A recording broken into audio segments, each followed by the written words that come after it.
عليكم ورحمة الله وبركاته. الحمد لله نحمده ونستعينه ونستغفره ونعوذ بالله من شرور أنفسنا ومن سيئات أعمالنا. من يهده الله فلا مضل له ومن يضلل فلا هادي له. أشهد أن لا إله إلا الله وحده لا شريك له وأشهد أن محمدا عبده ورسوله. اللهم صل وسلم على محمد وعلى آله وصحبه أجمعين. يا أيها الذين آمنوا اتقوا الله حق تقاته ولا تموتن إلا وأنتم مسلمون.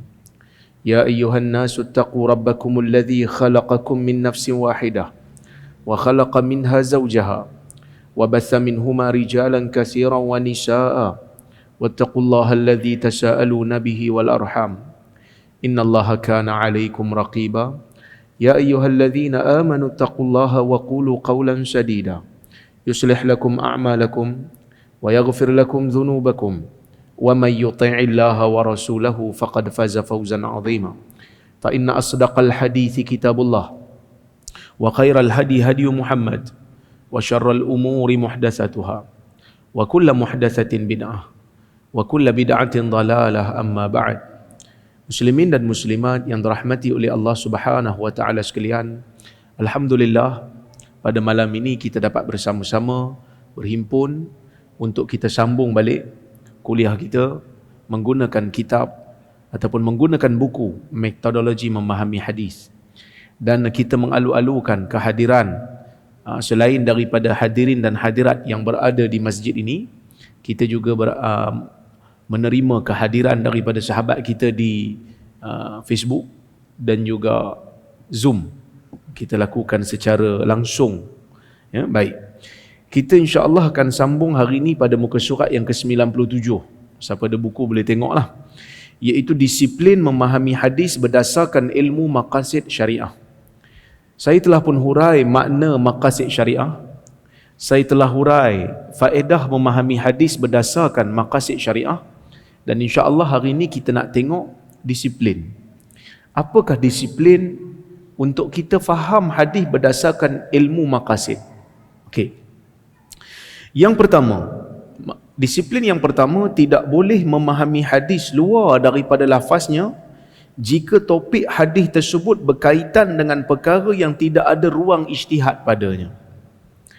Kita telah pun huraikan dalam kuliah yang lepas, maqasid syariah ialah objektif di sebalik pensyariatan hukum. Allah Subhanahu wa taala mengharamkan zina. Untuk apa? Untuk menjaga nasab, menjaga keturunan. Allah Subhanahu wa taala mengharamkan mencuri. Untuk apa? Untuk jaga harta.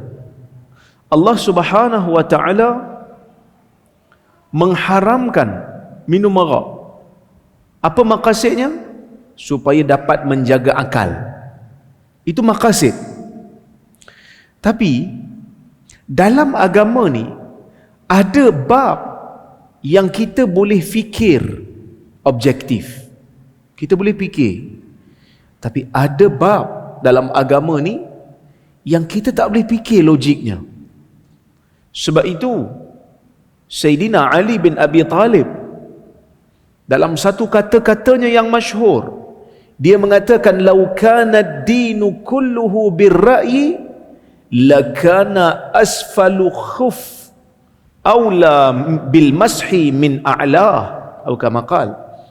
Ali bin Abi Talib mengatakan, kalaulah agama ini keseluruhannya, semuanya dengan pandangan, semuanya dengan akal fikiran, semuanya boleh dipikir dengan otak logiknya, dah tentu bawah khuf, bawah stokin kulit lebih utama untuk disapu berbanding di atas. Sebab kita bila ambil wudu, dia ada satu bab, al-mashu 'alal khufain, sapu di atas stokin kulit.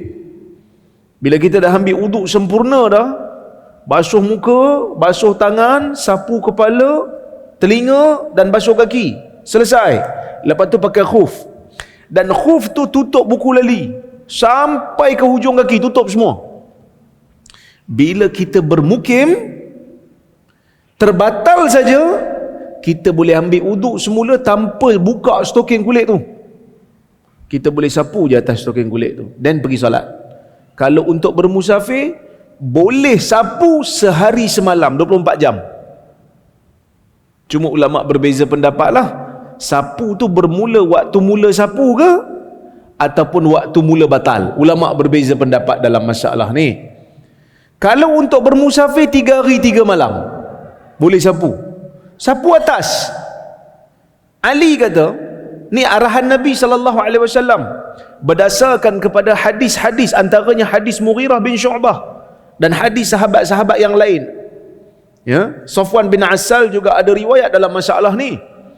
Bahkan ulama-ulama ahli sunnah mengatakan sapu di atas khuf merupakan lambang bagi ahli sunnah wal jamaah, untuk membezakan ahli sunnah wal jamaah dengan Syiah pada zaman tu. Kerana Syiah tak terima bab ni. Cuma tuan-tuan dan puan-puan rahmati Allah sekalian, Ali kata kalau agama ni semua dengan kepala otak belaka, dah tentu bawah lebih utama untuk disapu, sebab bawah lagi kotor pada atas. Tapi Nabi sapu di atas, Nabi tak sapu di bawah, sapu di atas. Itu menunjukkan agama ni sebahagiannya kita boleh fikir logiknya, sebahagiannya kita kata wallahu ta'ala a'lam, Allah Ta'ala lebih mengetahui masalah ni daripada kita. Kan? Baru ni saya pergi haji, saya sebut pada jemaah haji, bila kita melontar ni, kita bukan melontar setan. Kalau melontar setan, tak cukup batu besar-besar ini. Kita mau baling batu besar lagi, mungkin batu bata pun kita baling. Tapi para ulama mengatakan batu itu sebesar hummus. Batu tu kecil je, kan? Setengah daripada ruah jari pun sudah memadai. Sebab apa kita baling? Kita bukan baling syaitan. Saya ingat lagi zaman dulu, muda-muda saya pergi haji kali pertama. Masa tu muda lagi, umur 24 tahun. Pergi haji. Tahun tu ramai mati, tahun 2006. Masa saya baling tu, saya melontar tu, orang Arab depan saya dia lebih tinggi. Ada orang Turki, ada orang Arab. Tiba-tiba datang payung, boom, kena kepala Arab kat depan saya. Lepas tu orang baling kayu, ada yang baling batu-batu besar. Jadi Arab depan saya tu dia pusing. Dia kata, ihnamu syayatin ya jamaah.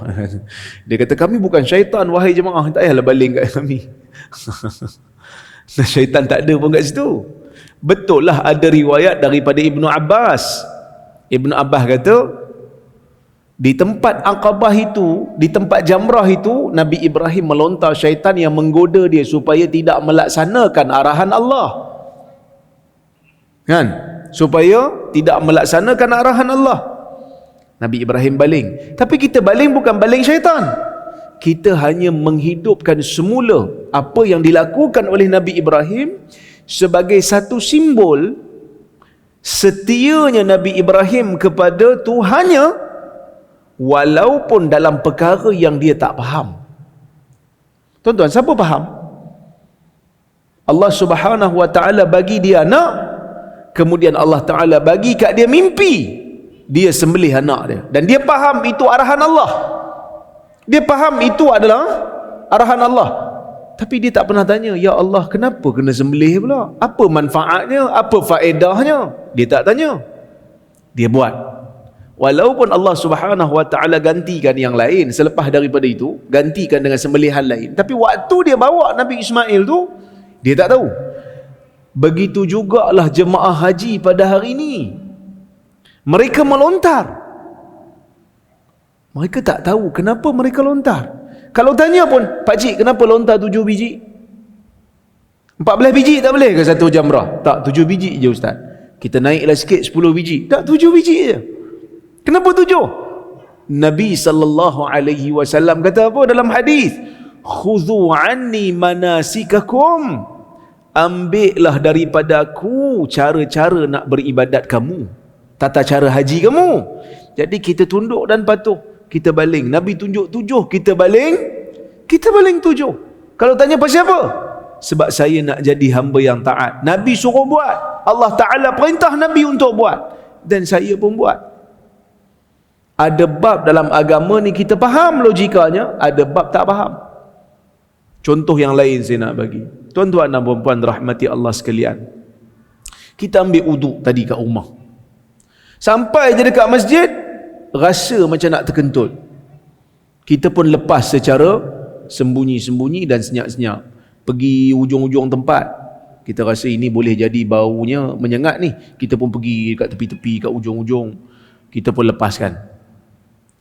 Lepas tu azan, nak solat kena ambil uduk lagi tak tuan-tuan? Kena ambil uduk. Bila ambil uduk kena basuh apa? Kena basuh anggota uduk, kena basuh muka, kena basuh tangan, kan? Kena sapu kepala, telinga, lepas tu basuh kaki. Yang kentut tadi siapa? Yang kentut tadi punggung. Pasal apa punggung yang buat onar, muka yang kena basuh, kan? Muka pun tak puas hati, bukan aku punya sebab, pasal apa aku yang kena basuh? Allah Azza wa Jalla menurunkan syariat begitu, maka kita taat dan patuh. Luar daripada logika akal kita, luar daripada pemahaman kita, kerana kita disuruh untuk taat dan patuh dalam perkara yang kita tak faham logikanya. Katalah tadi kita waktu asar tadi kita ada wuduk, waktu asar kita solat kita ada wuduk, lepas tu kita ni jenis tahan wuduk sampai waktu maghrib wuduk masih ada. Boleh tak kita ambil wuduk lagi sekali walaupun wuduk kita ada? Boleh. Kita boleh ambil wuduk lagi. Dekat-dekat waktu maghrib kita ambil wuduk lagi sekali, walaupun wuduk tadi ada lagi. Berapa wuduk yang kita ada? 2. Kita pun solat maghrib sambil dengar kuliah isyak, nak masuk waktu isyak kita kata kita nak perbaharui wuduk. Wuduk ada lagi, kita pergi ambil lagi sekali wuduk, perbaharui wuduk. Digalakkan. Dan kita pergi lagi sekali. Berapa wuduk kita ada? 3. Lepas aja bagi salam terkentut sekali. Berapa wuduk yang tinggal? Kita ada 3 wuduk. Daripada asar kita ambil, tak batal lagi. Kita ambil untuk maghrib, tak batal lagi. Kita ambil untuk isyak. Lepas isyak bagi salam, tak tahan dah, dia kata ustaz, saya kentut lah satu das. Dia pun kentut. Berapa wuduk yang tinggal? Semua wuduk batal. Dia tak boleh kata, tadi saya ambil 3 kali ustaz, saya baru kentut sekali, kira 2 lah ustaz, ada 2 lagi. Ini bukan main game. Batal. Semua wuduk batal. Kalau nak salat sunat kena ambil wuduk lagi sekali. Di luar daripada logika fikiran akal kita. Jadi bab ni kalau masuk bab ibadat yang akal tak boleh fikir, kita tak payah carilah. Kita hanya sami'na wa ata'na. Kami dengar dan kami taat. Sebab itu saya sebut di situ, tidak ada yang mempertikaikan tentang batasan kemampuan akal manusia. Akal manusia ni terbatas. Tak ada siapa bertikai. Akal tidak dapat mengetahui semua perkara yang disebutkan oleh nas. Bukan semua benda akal boleh faham logikanya. Juga kadang-kala akal kebingungan dalam memahaminya. Para rasul telah datang membawa sebahagian perkara yang tidak mampu difikirkan oleh akal tentang hakikatnya. Sehubungan itu, perlu diberikan peringatan terhadap 2 perkara. Apa 2 perkara tu?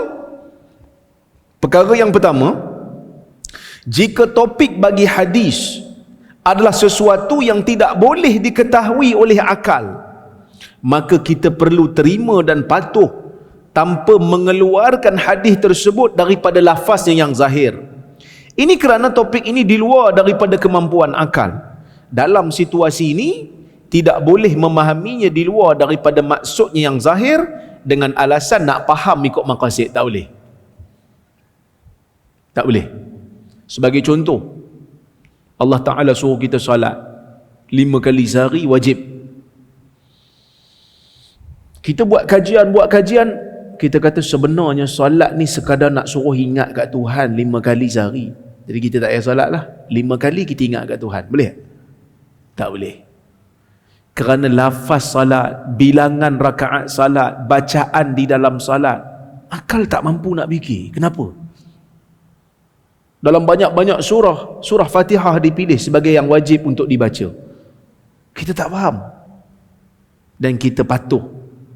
Tak perlu kata, oh sebenarnya ada maqasid di sebalik ni, kita boleh tinggalkanlah bila kita boleh buat yang lain. Tak boleh. Kerana ni di luar daripada batasan akal. Okey. Yang kedua, perlu memadai dengan maqasid yang telah disebutkan dalam nas bagi masalah-masalah yang tidak ada ruang ijtihad. Kalau dalam dalil ada sebut Allah Ta'ala suruh kamu salat supaya ingat Allah, kita faham salat untuk ingat Allah. Tapi kalau ada cara lain untuk ingat Allah, boleh tinggal salat ke? Tak boleh. Kena pegang juga salat tu. Ini dalam bab yang akal tak boleh fikir. Terima seperti mana yang disebut. Ar-Raisuni, ini seorang ulama maqasid, masih hidup lagi. Ya. Ulama Arab lah, dia masih hidup. Dia kata apa? Ar-Raisuni membantah para ulama silam yang berpendapat bahawa tidak ada tujuan lain bagi amalan ibadah selain menunaikan hak Allah Ta'ala dengan mengabdikan diri kepadanya. Beliau telah menyebutkan dalil-dalil menerusi Al-Quran dan Sunnah bagi membuktikan bahawa ibadah-ibadah juga terikat dengan maqasid untuk menolak pandangan golongan yang mengingkari tentang kewujudan maqasid di sebalik pensyariatan ibadah-ibadah mahdah, yakni ibadah khusus seperti salat, puasa dan selainnya. Sesungguhnya apa yang disebutkan oleh Ar-Raisuni ni kita perlu tengok balik sebelum kita nak terima secara bulat-bulat. Ini kerana kebanyakan maqasid yang ditunjukkan melalui hukum hakam ta'abbudi telah disebutkan secara jelas oleh nas-nas seperti tujuan kefarduan salat adalah kerana ia boleh mencegah daripada perkara keji dan mungkar. Ada dalam Quran disebut innas salata tanha 'anil fahsya'i wal munkar. Maqasid salat untuk kita cegah mungkar. Maqasid salat untuk kita jadi orang saleh, disebut di dalam dalil. Kan? Jadi nak kata ibadat ni langsung tak ada maqasid, tak kena jugalah. Tapi kita hanya berpegang kepada apa yang disebut dalam dalil. Itu disiplin yang pertama. Disiplin yang kedua, memahami hadis dalam konteks maqasid tidak boleh hingga membawa kepada berpandangan gugurnya penghujahan sunnah secara mutlak. Maksudnya kalau kita nak pegang hadis secara maqasid, jangan sampai literal hadis tu kita buang terus. Ada sebahagian orang dia sampai nak buang terus literal tu. Macam golongan batini lah. Allah Ta'ala suruh salat, dia tak salat. Dia kata yang penting salat tu adalah menghadirkan jiwa. Jadi kalau boleh menghadirkan jiwa, tak payah salat lah. Sedangkan Nabi SAW salat sampai mati, sampai wafat Nabi salat. Dia belum wafat lagi dia dah berhenti salat. Macam dia lebih hebat daripada Nabi ya. Kan? Ada tak ulama yang berpegang dengan benda ni? Sekadar bacaan saya macam ada, walaupun tak begitu jelas, tapi macam nak ke arah tu. Seperti mana yang ditunjukkan oleh seorang tokoh moden yang baru saja meninggal dunia. Nama dia Taha Jabir Al-Alwani. Seorang tokoh besar, hebat dia ni. Tapi bila menulis pasal hadis, nampak macam ke arah cenderung untuk pakai Quran. Hadis ni tak payah pakai dia punya literal, ambil pemahaman sudah memadai. Jadi ini bahayalah. Syekh Taha Jabir Al-Alwani, bahaya. Ulama-ulama sepanjang zaman memakai literal, tak buang terus. Tapi ada waktu-waktu kena faham ikut maqasid. Tapi bukan bermakna semua kena faham ikut maqasid sampai tak payah pegang dah literal tu. Ini adalah pandangan yang tak betul lah. Okay? Yang ketiga, tidak boleh mentakwil hadis di luar daripada maknanya yang zahir kecuali jika ada keperluan. Maksudnya kalau Nabi SAW sebut satu perkara, kita kena pegang dulu perkara tu. Boleh ke kita tak pegang perkataan yang Nabi sebut? Asalnya tak boleh, kecuali jika ada petunjuk, ada keperluan. yang jelas ada bukti, dan baru boleh kita nilai balik. Macam contohlah yang saya bagi sebelum ni, Nabi SAW bila sahabat nak pergi ke perkampungan Bani Quraidah, Nabi tak bagi salat asar sehingga disampai ke sana. Sedangkan dalam hadis yang lain, Nabi SAW ni jaga salat asar ni. Nabi suruh jaga. Dalam hadis-hadis yang lain, Nabi beri kecaman jelas kepada orang yang meninggalkan salat, terutamanya salat asar. Tiba-tiba dalam solat ni Nabi kata jangan solat sampai di perkampungan Bani Quraidah. So sebahagian sahabat dia pegang literal. Nabi tak bagi sampai kita sampai sana, bila kita sampai sana baru kita solat. Yang sebahagian lagi kata tak, Nabi bukan larang kita solat. Sebelum ni Nabi suruh kita solat, cuma Nabi suruh kita segera. Jadi dia orang tak pegang literal tu, dia orang pegang pemahaman. So dia orang solat juga, tapi dia orang sampai awal. Maka Nabi tak marah yang solat ni. Yang tak solat dan tentu Nabi tak marah. Yang tak solat sampai di perkampungan Bani Quraidah, tentulah Nabi tak marah, sebab itu arahan jelas, yang literal. Tapi yang solat di pertengahan jalan dan sampai awal pun Nabi tak marah. Menunjukkan sebahagian hadis ni ada yang boleh difahami secara maksud, tapi tak boleh melainkan, tak boleh buat macam ni, melainkan ada keperluan. Bila ada keperluan? Bila ada bukti yang jelas daripada dalil, baru kita buat. Kalau tak, jangan. Okey? Contoh, para ulama telah memutuskan bahawa asal pada sesuatu ucapan adalah berdasarkan kepada zahir. Itu asal. Siapa yang ucap perkataan, kita kena faham zahir dulu. Okey? Oleh itu tidak boleh mengubah sesuatu lafaz kepada selain maknanya yang zahir, melainkan adanya qarinah, ada bukti. Okey? Tafsiran-tafsiran ulama terhadap sebahagian hadis-hadis Nabi SAW yang mereka tafsirkan di luar daripada maknanya yang zahir, dan mereka mentakwilkannya berdasarkan makna yang sesuai dengan maqasid syariah, adalah kerana jika mereka tafsir secara zahir akan menyebabkan berlakunya pertentangan dengan nas-nas syariah yang lain ataupun maqasid syariah yang muktabar. Maksudnya ada bukti, baru dia orang boleh keluarkan daripada makna yang zahir. Ya? Antara contoh, bagi contoh faham sikit. Okey, tengok contoh hadis daripada Abu Daud dengan sanad yang sahih. Hadis ni sahabat kata, qala an-nas ya Rasulullah ghala as-si'ru fasa'ir lana. Dia kata, wahai Rasulullah, harga barangan telah menjadi mahal, maka tetapkanlah harga untuk kami. Kan Nabi ni selain daripada dia Nabi, dia adalah pentadbir, Nabi khalifah. Selain daripada Nabi ni khalifah, dia adalah jeneral perang. Kan? So Nabi ni dia ada macam-macam lah peranan dia. So bila ada masalah agama, orang datang jumpa Nabi sallallahu alaihi wasallam, tanya, ya Rasulullah, apa hukum ni, apa hukum tu dalam bab agama. Dalam bab pentadbiran negara pun, orang datang tanya juga. Dia kata, ya Rasulullah, ghala si'ru fasa'ir lana. Ya Rasulullah, harga barangan telah menjadi mahal, jadi letakkanlah harga. Serupa macam kita lah tuan-tuan. Kan? Mahal tak harga sekarang? Mahal kan? Kita komplain tak? Komplain lah juga. Suruh siapa yang urus? Suruh menteri lah urus. Kan? Tapi menteri dah ada skrip. Kurangkan makan telur bila harga telur naik. Kan? Skrip yang sama kan? Kadang-kadang kita pun heran juga. Tapi tak apalah, bab politik tu kita tak payah masuk campur lah. Cuma kita pun tak puas hati juga. Kita minta kerajaan kawal harga. Sama tak macam Nabi? Macam orang di zaman Nabi? Sama lah. Harga jadi tinggi. Dia orang pun datang kat Nabi mengadu, ya Rasulullah, kawal harga barang, letak harga shilling. Letak harga shilling supaya tak boleh lepas daripada harga tu. Maka Nabi SAW kata apa?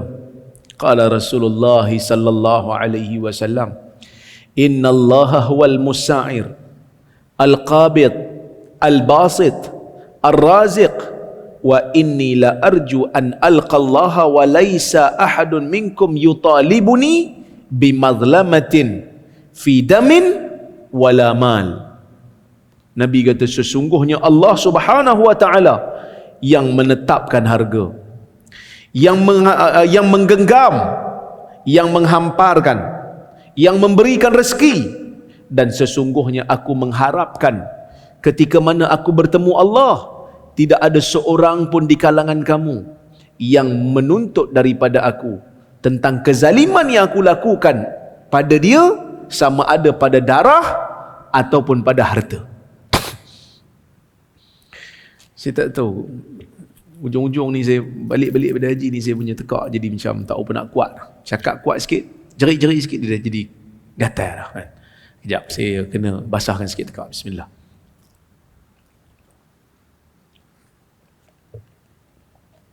Baik.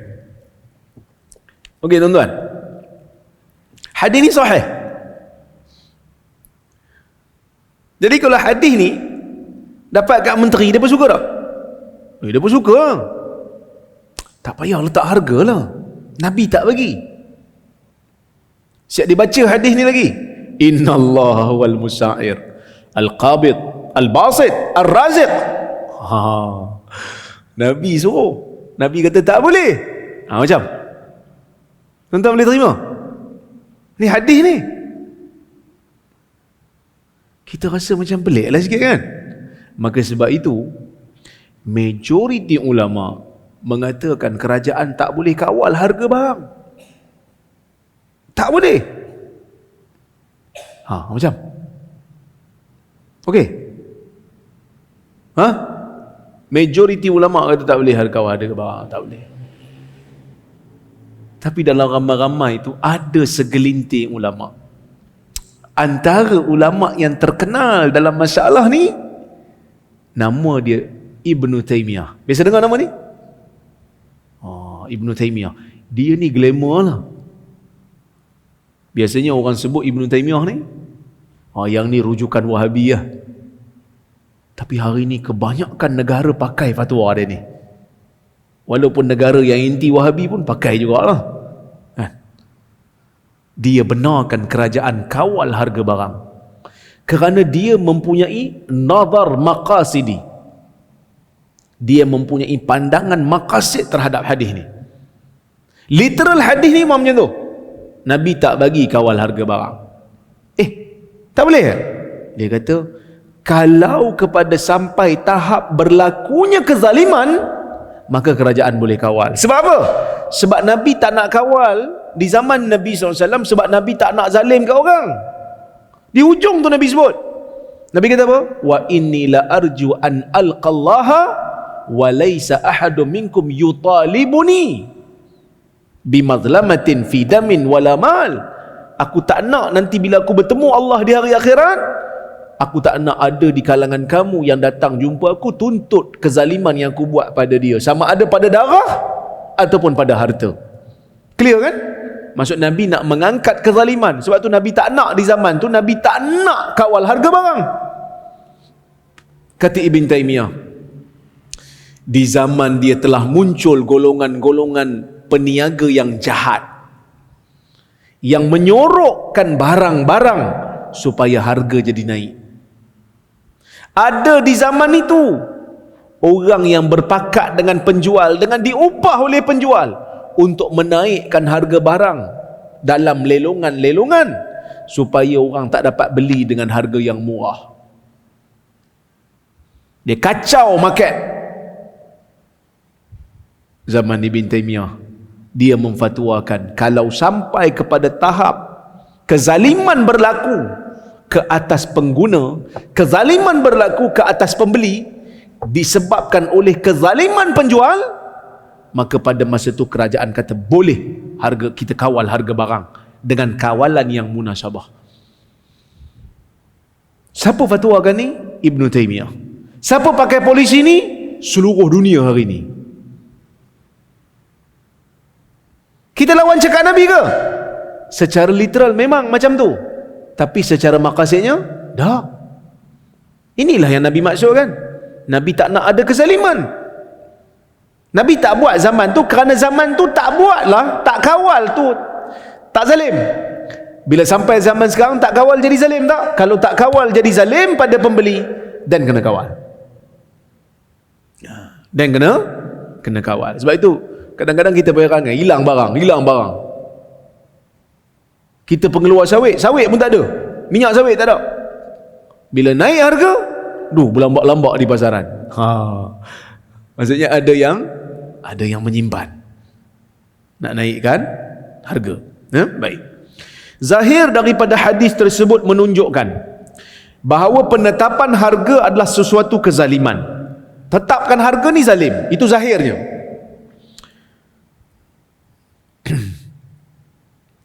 Dan penghalang kepada orang ramai, sedangkan mereka pemilik harta-harta mereka. Saya tak boleh nak zalim lah, itu harta dia, suka hati dia nak jual banyak mana pun. Zalim pada dia, takut-takut dia terjual dengan harga yang lebih murah, sedangkan modal lagi banyak. So, kerajaan tak boleh asalnya.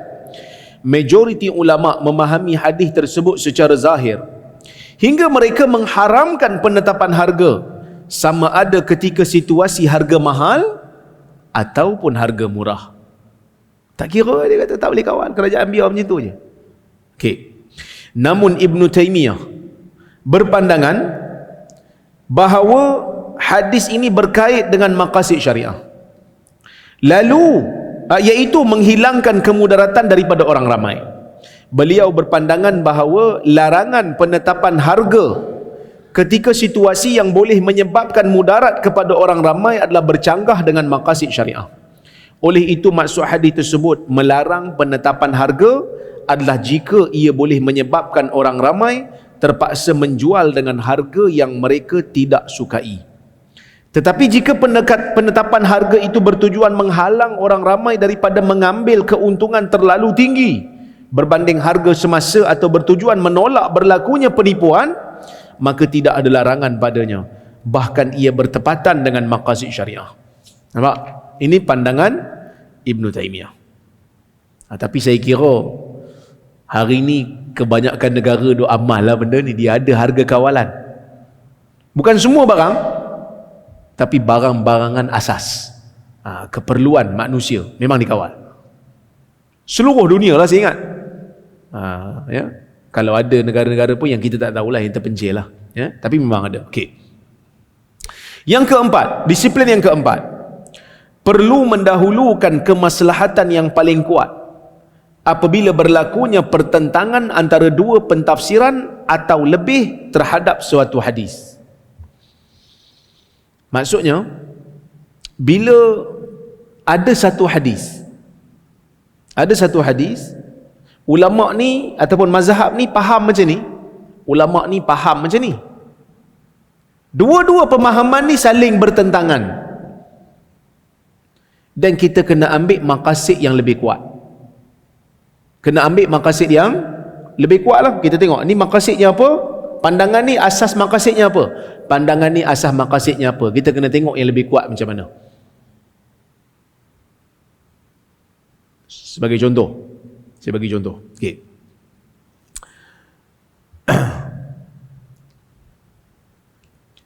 Dalam hadis Nabi SAW tidak benarkan kita ni solat menghadap kubur. Wala tajlisu 'alal qubur wala tusallu ilaiha. Kamu jangan duduk atas kubur, kamu jangan solat menghadap kubur. Para ulama berbeza pendapat. Kenapa Nabi tak bagi solat menghadap kubur? Sebahagian kata sebab kubur tu najis. Sebab apa najis? Sebab kan mayat ni dia akan pecah dalam kubur. Ada darah, kan? Daging-daging tu akan jadi bangkai lah. Dia akan busuk. So dia akan meletus dalam tanah. So tanah tu akan menyerap najis tu.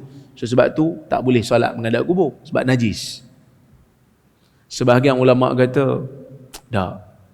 Sebab solat menghadap kubur ni boleh membawa kepada unsur syirik. Walaupun asal kita solat kepada Allah menghadap kiblat, Tapi lama-lama orang akan tengok seolah-olah macam kubur tu ada manfaat dia. Kubur tu memberi kesan. Kan? So kita ada dua pandangan. Larangan tu clear. Tapi sebab larangan tu, tuan-tuan, agak-agak pandangan mana yang betul?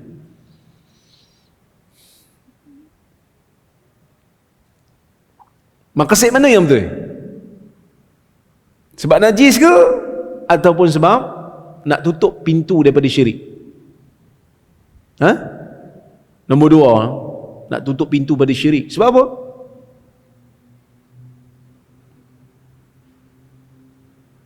Sebab kita rasa itu yang lebih kuat. Sebab apa pandangan tu lebih kuat, Ustaz? Sebab boleh tak kita salat menghadap kubur Nabi?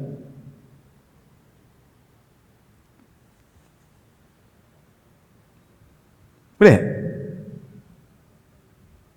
Nabi tak bagi orang jadikan kubur dia sebagai masjid.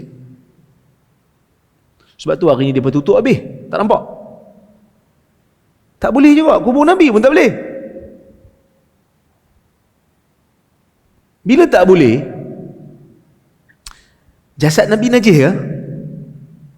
Jasad Nabi mana ada najis? Tetap tak boleh. Jadi sebab tu pandangan kedua tu tepat. Nak tutup jalan syirik, bukan sebab najis sangat. Okey, itu satu contoh. Kita akan tengok contoh yang kedua kat sini. Setiap ulama Islam cuba mentafsirkan sesuatu hadis Nabi sallallahu alaihi wasallam dengan tafsiran yang betul berdasarkan kemampuan mereka. Namun ada kalanya sebahagian ulama mentafsirkan sesuatu hadis dalam kerangka maqasid syariah menurut pandangannya, sedangkan ia sebenarnya bercanggah dengan maqasid syariah yang lain. Apabila berlakunya pertentangan antara dua pentafsiran atau lebih, maka pada ketika itu pandangan yang bertepatan dengan maslahat yang lebih kuat perlu diutamakan. Ulama ni tafsir macam ni hadis ni maqasid dia. Ulama ni tafsir macam ni hadis ni maqasid dia. Kita hak tengok ni, mufti lah kata kan, mufti bila tengok dua pandangan nak pilih yang mana satu, mufti kena tengok mana satu maslahah yang lebih kuat berdasarkan penilaian dan dalil yang dia faham. Dia kena pilih salah satu. Sebab tu saya kata tadi, ada ulama tak bagi kawal harga, ni literal hadis. Ada ulama kata boleh. Pemerintah kena tengok, mufti kena bagi nasihat kat pemerintah, boleh ke tak boleh. So kena pilih pandangan yang berdasarkan maqasid yang lebih kuat. Okey, baik. Contoh yang lain berkenaan isu meletakkan nasab kepada anak zina. Yang ni contoh klasik yang tak habis sampai sekarang. Anak zina boleh bin tak dengan bapa zina dia? Ulama berbeza pendapat. Majoriti ulama tak bagi. Tak boleh. Tak boleh anak zina dibinkan dengan ayah zinanya. Tak boleh. Walaupun ayah zinanya mengaku tu anak dia. Tak boleh. Okey? Dalilnya apa? Dalilnya adalah hadis yang sahih riwayat Abu Daud. Yang saya letakkan kat situ, tentang tengok muka surat 102. An Aisyah ikhtasama Sa'ad ibnu Abi Waqqas wa Abd ibnu Zam'ah ila Rasulillah sallallahu alaihi wasallam fi ibni amati Zam'ah. Faqala Sa'ad awsani akhi Utbah idza qadimtu Makkah an anzura ila ibni amati Zam'ah fa aqbidahu fa innahu ibnuhu. Wa qala Abd ibnu Zam'ah akhi ibnu amati abi wulida ala firashi abi fara'a Rasulullah sallallahu alaihi wasallam syabahan bayinan bi Utbah faqala al waladu lil firash walil ahir al hajar wahtajibi anhu ya Saudah. Okey, hadis ni Nabi sallallahu alaihi wasallam berikan kita satu kaedah yang jelas. Kaedah tu jelas. Cuma bila kaedah tu jelas, bila nak apply, kadang-kadang ada persoalan. Macam saya sebut dulu kan, Allah Ta'ala kata mencuri potong tangan, clear, kaedah je lah, mencuri je potong tangan. Apa itu mencuri?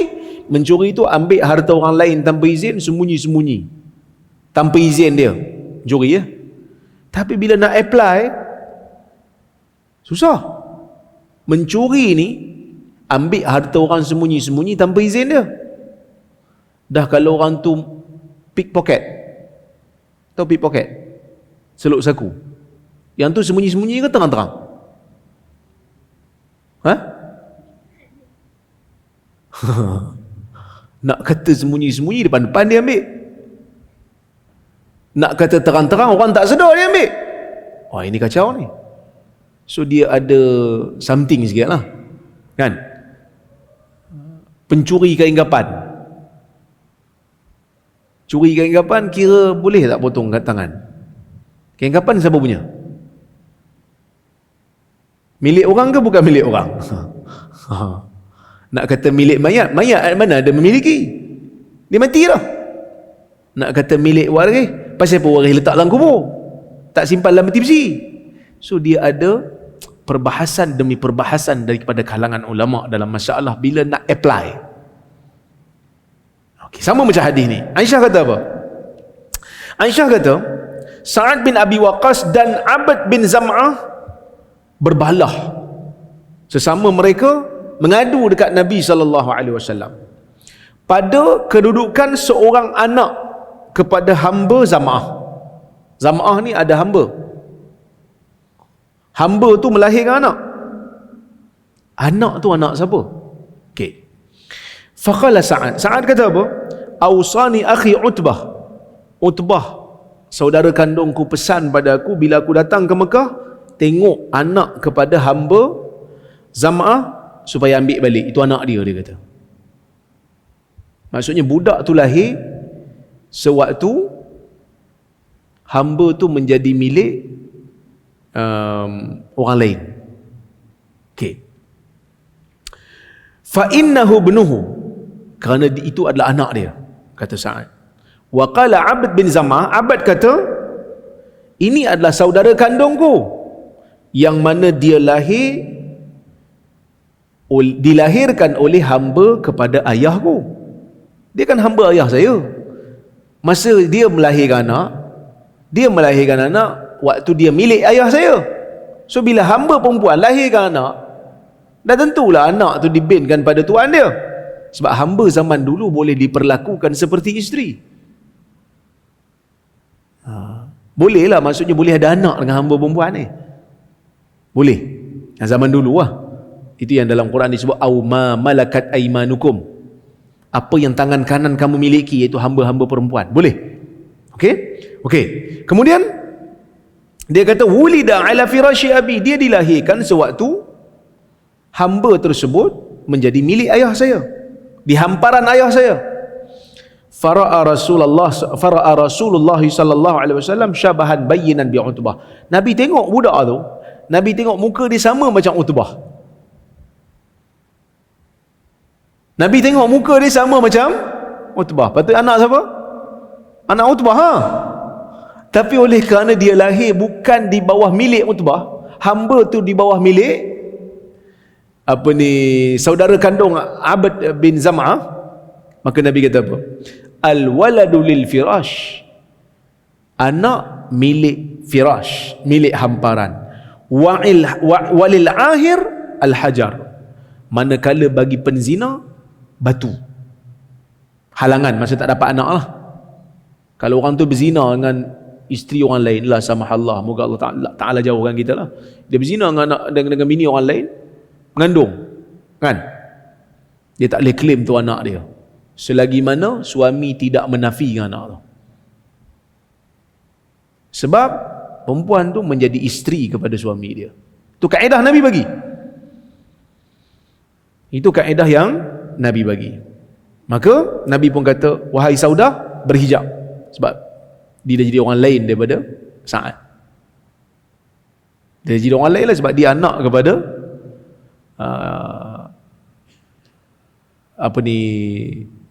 bapa Abad bin Zam'ah, bukan saudara kandung, bapa kepada Abad bin Zam'ah, itu hamba kepada Zam'ah.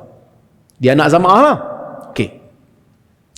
Dalam hadis ni Nabi SAW menetapkan nasab bagi anak tersebut kepada pemilik katil, itu pemilik hamparan.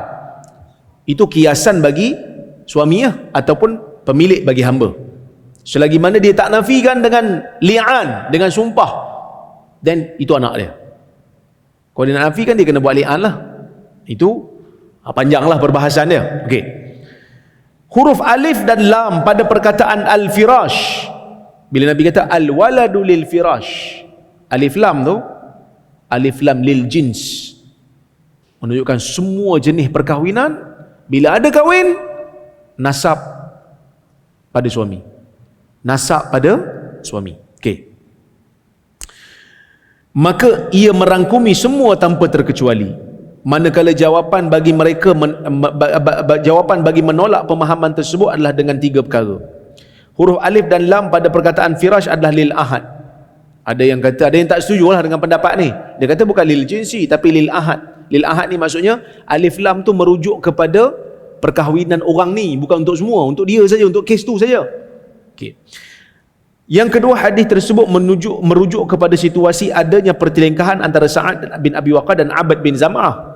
Hadis ni untuk bila ada pertelingkahan saja. Yang ketiga, hadis tersebut menetapkan nasab anak kepada pemilik katil suami. Ini terpakai sekiranya wanita tersebut ada suami ataupun ada tuan. Tapi kalau bujang macam mana? Kalau bujang, majoriti ulama kata kalau bujang tak ada lah, tak adalah bin pada siapa-siapa, bin pada mak dia lah.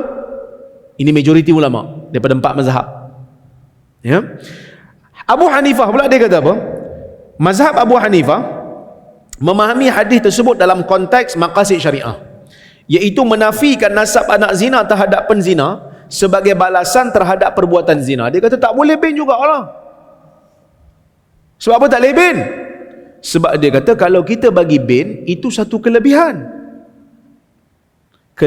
kepada penzina. Sedangkan dia berzina, dia tak kahwin, tak boleh dapat nasab.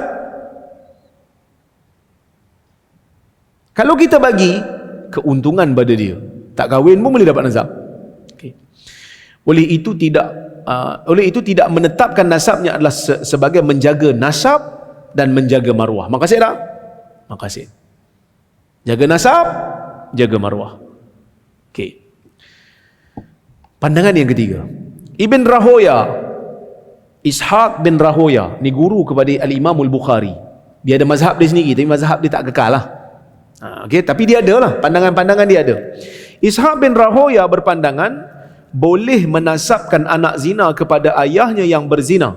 Boleh, dia kata, dengan syarat jika ayahnya mendakwa budak tu sebagai anak dia dan tidak berlaku pertelingkahan dengan suami kepada si wanita. Maksud perempuan tu tak jadi bini orang masa tu. Bini tu bujang. Bini tu bujang pula. Perempuan tu bujang. Katalah dia dapat anak dengan seorang perempuan bujang, lepas tu laki tu dia mengaku ni anak saya, boleh dapat. Kalau perempuan tu bini orang tak boleh, kena tunggu suami dia nafi dulu. Kalau suami dia tak nafi, tak boleh, akan bin pada suami dia. Clear? Okey. Ia juga pandangan Urwah bin Zubair, Sulaiman bin Yasar, Al-Hasanul Basri dan Al-Qurtubi juga cenderung kepada pandangan tersebut. Ia juga pandangan yang dipilih oleh Ibn Taymiyah dan Ibn Qayyim. Mereka menggunakan pelbagai dalil. Ada banyak dalil yang mereka pakai. Antaranya, insya-Allah kita sambung lepas azan, insya-Allah nanti. Kita bagi laluan dulu.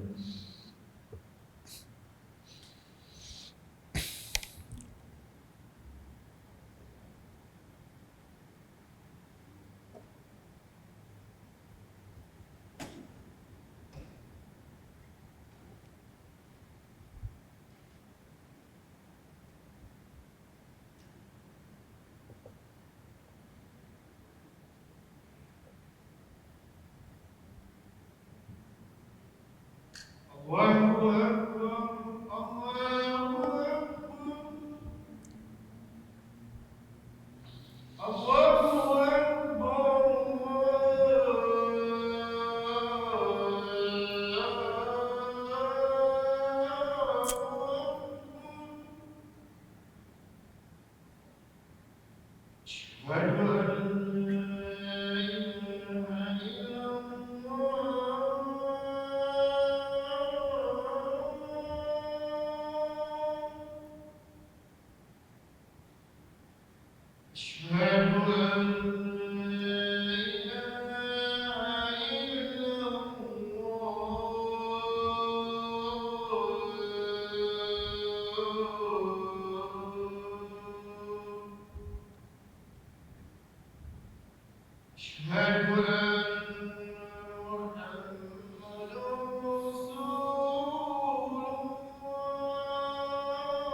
Okey, kita sambung.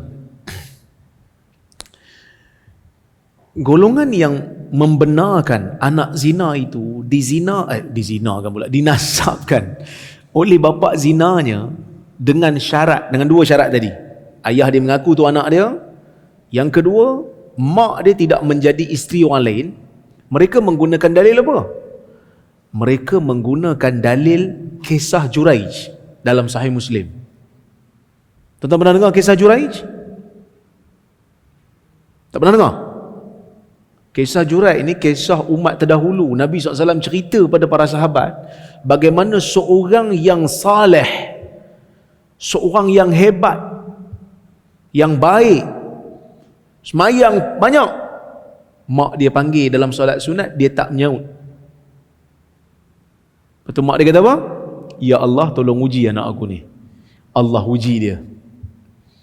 Datang perempuan kat dia ajak berzina, dia tolak.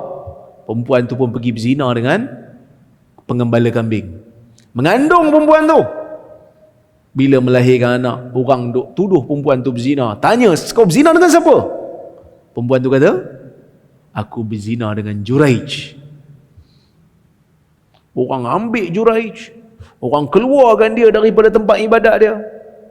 Tapi pelik kan? Juraij ni orang baik. Perempuan tu orang jahat. Orang percaya cakap orang jahat nak pukul orang baik. Pelik kan? Macam tu lah dunia. Percaya cakap orang jahat nak pergi pukul orang baik. Dia orang tuduh Juraij berzina. Juraij kata kejap-kejap, nak pergi semayang kejap. Dia pergi semayang. Dia orang robohkan dia punya tempat ibadat tu, pecahkan. Juraij kata kejap, aku nak pergi semayang ya. Semayang, dia berdoa, kemudian dia tanya budak tu, ya gulam, man abuk? Wahai budak, siapa bapa engkau? Budak tu bercakap, abi fulanun ar-ra'i. Ayah saya tu pengembala kambing. Orang pun terkejut. Maksudnya budak tu sendiri mengakui bapa dia. Bapa dia siapa tadi? Pengembala kambing kan? Bukan berzina. Itu bukan bapa dia. Jadi mazhab ni kata, tu bapa. Dia mengaku bapa. Dan Nabi cerita ni, Nabi mengakui benda ni. Jadi maksudnya ada kes-kes tak menikah boleh dapat nasab. Macam kes ni lah. Habis tu yang tadi tu kalau bergaduh, kalau ada pertelingkahan, dan kena tengok siapa pemilik hamparan. Yang menikah dapat. Hak yang ni tak ada, tak bergaduh apa. Sebab perempuan ni pun bukan bini siapa-siapa pun. Jadi mereka membenarkan. Dalil yang kedua yang mereka gunakan ialah dia orang kata anak zina ni, menurut majoriti ulama, kalau mak dia tu bukan isteri siapa-siapa, berzina, mengandung, bersalin, boleh tak bin kat bapak zinanya? Tak boleh kan? Bin pada siapa? Bin pada siapa? Bin pada mak dia kan? Mak dia berzina tak? Mak dia berzina lah juga. Sebab tu bapak dia tak dapat bin. Siapa mak boleh dapat bin? Mak berzina juga. Pasal mak boleh dapat? Itu dalil mereka. Dia kata, bukankah anak ni terhasil daripada dua benih yang bercampur? Kalau laki tak boleh dapat, patutnya perempuan pun tak boleh dapat lah. Tapi kenapa yang sebelah perempuan boleh dapat, laki tak boleh dapat? So dia konflik, dia kata macam tak begitu seimbang, dia kata. Sebab tu pandangan yang ketiga ni kata boleh sebenarnya. Perlih ambil pandangan dia. Jenuh lah perlih kena, saya pun kena. Dalam persidangan ahli-ahli fatwa satu Malaysia tahun 2020, kita buat persidangan ahli-ahli fatwa, semua bersidang dekat sama-sama hotel. Seluruh Malaysia ahli fatwa dijemput, JAKIM buat. Mufti kita atas pentah forum, ada seorang bertanya, kenapa boleh buat macam ni? Dia bantah lah, dia tak setuju. So mufti kita jawab satu-satu. Bahkan ada yang sebut pada saya, kata boleh ambil pandangan ni nak galak orang zina ke apa? Ni bagi galakkan orang zina. Saya kata yang pertama, orang berzina sebelum berzina jarang dia baca fatwa dulu. Yang baca fatwa ni Pak Imam. Itu baca fatwa. Jarang kita jumpa orang berzina baca fatwa. Kalau dia baca fatwa, dia tak jadi berzina. Itu pertama. Yang kedua, kes zina ni, negeri lain ambil pendapat majoriti. Tak bagi ban. Tak bagi. Tapi kes zina menurun ke naik? Naik juga. Jadi kita tak boleh katalah itu penyebab. Dan kenapa boleh ambil pandangan tu? Pertama, kita setuju dengan pendalilan dia. Yang keduanya, kita nak jaga maslahah budak tu. Dulu dapat nasab ni bangga, dapat nasab besar, kabilah jadi besar. Zaman sekarang dapat nasab jadi beban. Zina dengan perempuan ni, mengandung dia boleh lari. Kalau nasab tak lekat, lantak kau lah, aku tak payah tanggung nafkah. Itu yang pertama. Yang kedua, budak tu pun akan stres kan? Dia akan pergi sekolah, dia akan tension lah.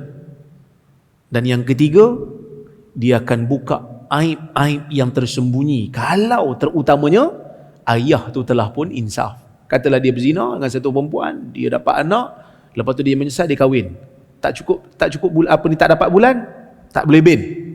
Kan? Tak cukup bulan, tak boleh bin.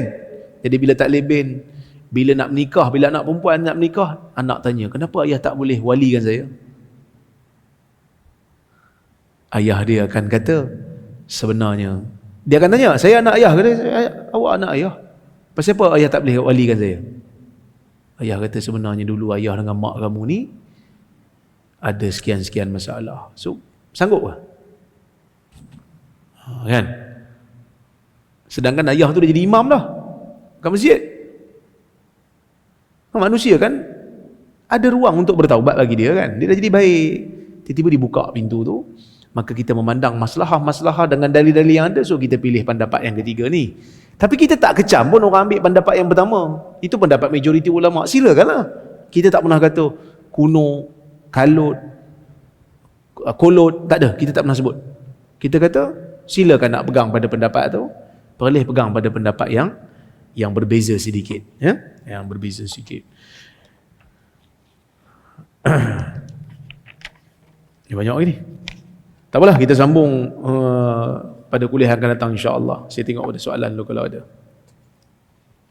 Tuan nak tanya, tapi ni ada yang bagi nota ni. Sekejap saya tengok dulu.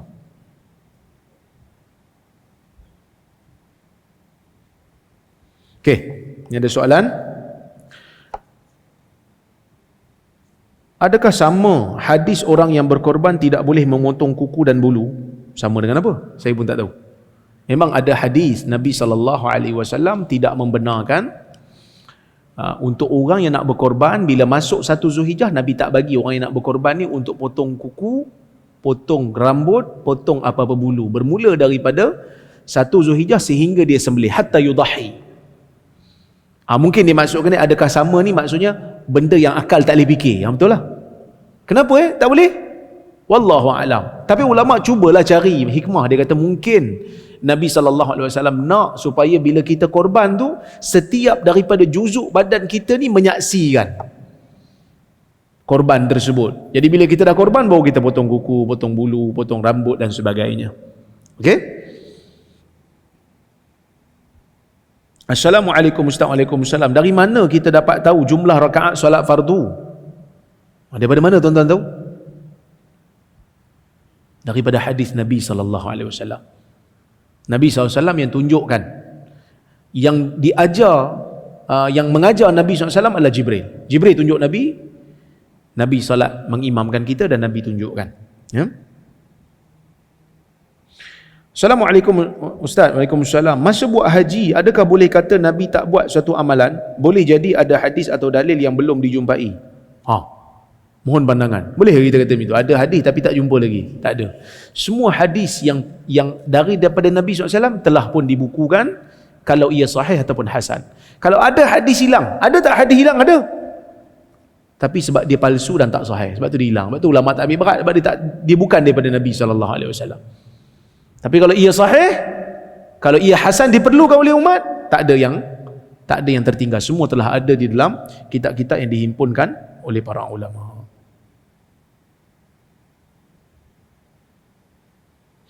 Ustaz, adakah orang yang berbohong dengan mengatakan mereka daripada keturunan Nabi termasuk dalam golongan berbohong atas nama Nabi? Orang yang mendakwa diri dia daripada keturunan Nabi secara bohong, apa hukum? Haram lah tuan-tuan. Sebab Nabi SAW bukan kata bab nasab Nabi saja. Kita nak dakwa kita nasab orang yang tak betul pun haram dah. Nabi SAW mengharamkan perbuatan orang pergi nasabkan diri dia pada orang lain. Dalam hadis Nabi kata, tidak ada hukuman bagi orang yang menasabkan dirinya sedangkan itu bukan nasabnya, melainkan dia menunggu tempatnya di neraka. Yatabawa maq'adahu minan nar. Apatah lagi kalau dia mendakwa nasab dia daripada Nabi SAW sedangkan dia berbohong. Lagilah dahsyat. Sebab itu melibatkan nama Nabi SAW. Kedudukan jenazah semasa disolat, di kiri atau di kanan imam? Yang ni ulama berbeza pendapat. Ada yang kata kalau lelaki kepalanya di kiri, kalau perempuan kepalanya di kanan. Ada yang kata begitu. Kalau kedudukan imam maksudnya kalau lelaki di kepala, kalau perempuan di badan kan. Kepala belah mana? Ada yang kata kalau laki belah kiri, perempuan belah kanan. Ada yang kata begitu. Ada yang kata itu mazhab Syafi'i. Kalau mazhab Maliki dia kata tak ada beza. Dua-duanya laki ke perempuan belah kanan. Bagi saya dalam isu ni ada keluasan. Kerana tidak ada dalil yang jelas yang menetap ataupun mewajibkan kedudukan. Yang penting kita menghadap kiblat, mayat di depan kita. Di depan kita. So kalau letak belah kanan kepala pun okey, tak ada masalah. Wallahu taala a'lam bisawab. Itulah sekadar yang boleh saya sampaikan kepada tuan-tuan dan puan-puan. Saya mohon maaf terkasar bahasa tersilap kata. Aqulu qauli hadza wa astaghfirullahal azim li wa lakum. Saya ucapkan terima kasih banyak pada yang hadir, pada Global Ihsan, pada semua yang hadir secara online juga. Saya ucapkan terima kasih, yang hadir dalam masjid ini pun saya ucapkan terima kasih. Assalamualaikum warahmatullahi wabarakatuh.